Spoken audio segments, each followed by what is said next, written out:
Hey again, guys. Do you know what I like to do after a long work week before I go to happy hour? I like to look at some baseball cards. Hey, I got a few things to show you. Stock market had a good day today. I got $10 says it's down on Monday. But I got some things from my man Kevin Blackhurst. Oh man, I got something I had never seen before, and I can't believe I never saw this before, but this is awesome. When I opened it up, I actually yelled out loud. My wife thought I was crazy. I was so excited to get this.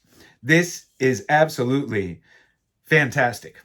So this is an old an old Slush Puppy Dave Parker cup. And it says, Dave out of the park has a cobra there.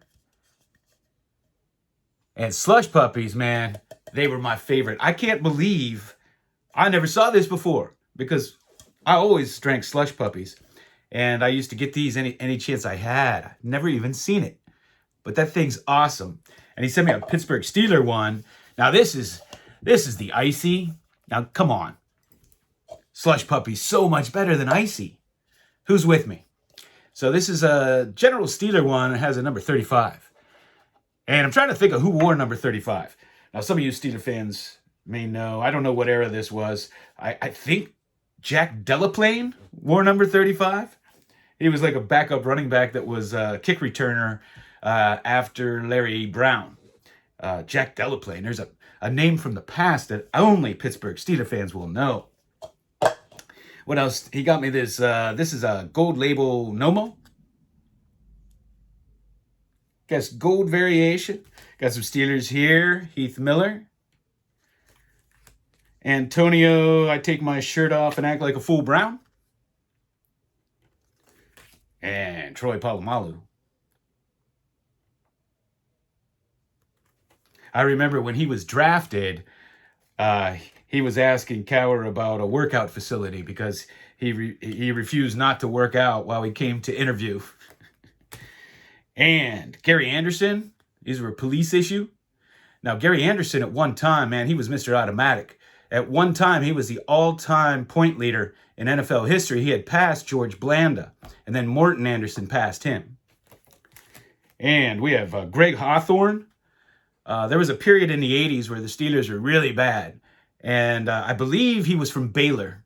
They had some connection at Baylor, and they were drafting all these players out of Baylor. And, of course, back then, Baylor wasn't as good of a program as it is now. And I never knew these existed, but this is a set of Special Olympics cards.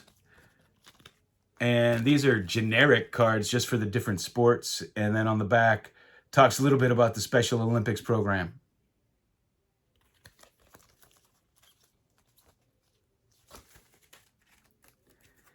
And what else did I get? Okay, I'm going to put on my glasses. I have an awesome boxing set to show you now. And I don't have the whole set, but I have several of the cards. And these are the 1925 Magnums cigarettes. Here's the Jack Johnson.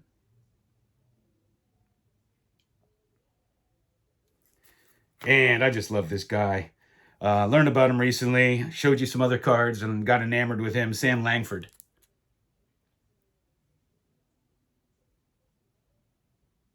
This is what they look like on the back. And who do we have here? We have Gunnar James Moore. Gunnar James Moore. Gotta like a nickname, Gunnar. And we have Pat O'Keefe. And we have Young Joseph. Sounds like his name's backwards. Joseph Young sounds better. But these are great cards. 1925. They made another set that looks just like these, I believe from 1912. 12 or 13. I think 12. Somewhere in there. So you can get confused. These are the 1925 ones. And I got some cards. Cards here. Well, I got some more from Kevin I didn't show you. Oh, man. I got Steve Young, the only running quarterback ever to win a Super Bowl. I got Emmitt Smith. Junior Seau. Ran into him when I was in San Diego. He was partying with, I don't know if it was his wife, very attractive blonde in a limousine. Went way too soon. And he grew up right down the road from me, went to Ringgold High School in the Mon Valley, Joe Montana. And that playoff game, him against Elway when he was at Kansas City, man, what a shootout. Still remember watching that one. And speaking of Elway, here he is. And Michael Irvin. Okay, now I have a few cards I picked up. And I got Joe Washington autograph card here. He was a good running back. I remember him mostly with the Colts. And this guy, Shane Conlon, out of Penn State. Got an autograph card here. And I remember watching that 1987 championship. He went up against Miami and Vinny Testaverde. And Penn State was huge underdogs. But they had a good defense, and they shut Vinny Testaverde down, and they won the national championship. And I still have the newspaper. And I have this CFL card of Bob Golick. And this is just a cool-looking card.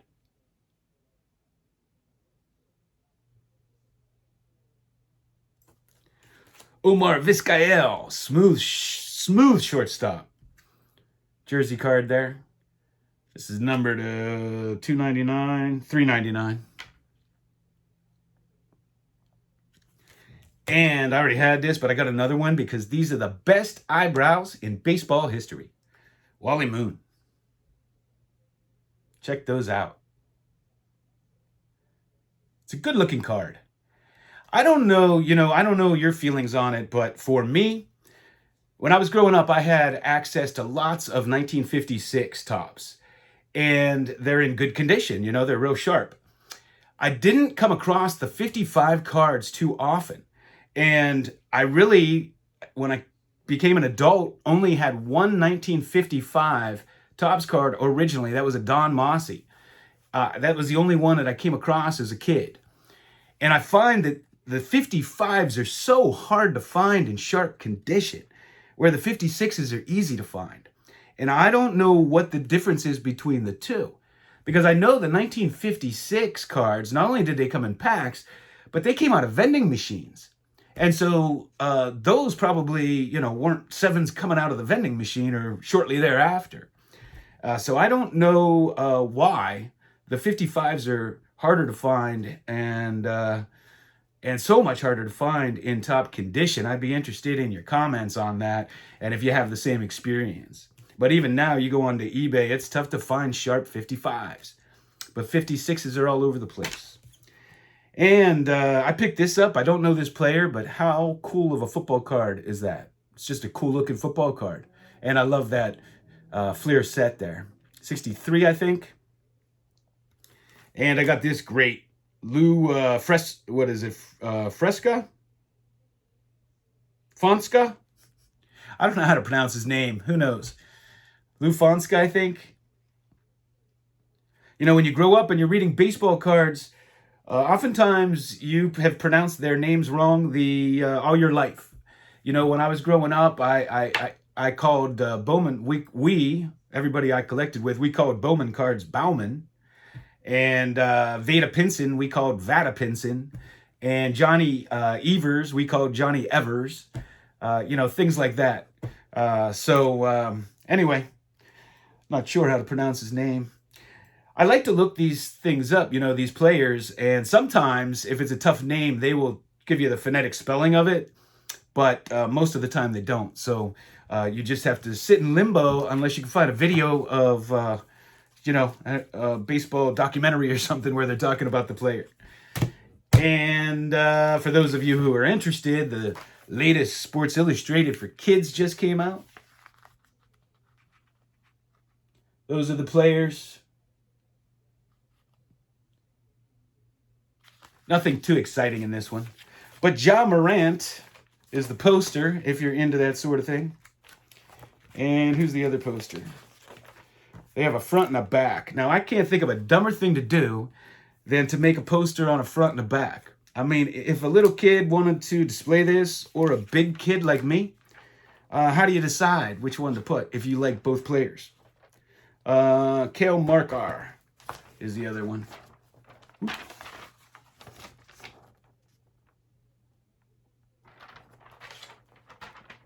So this is always an exciting time of the year, right? You got the Stanley Cup playoffs, you got the NBA playoffs, and you got baseball in full force.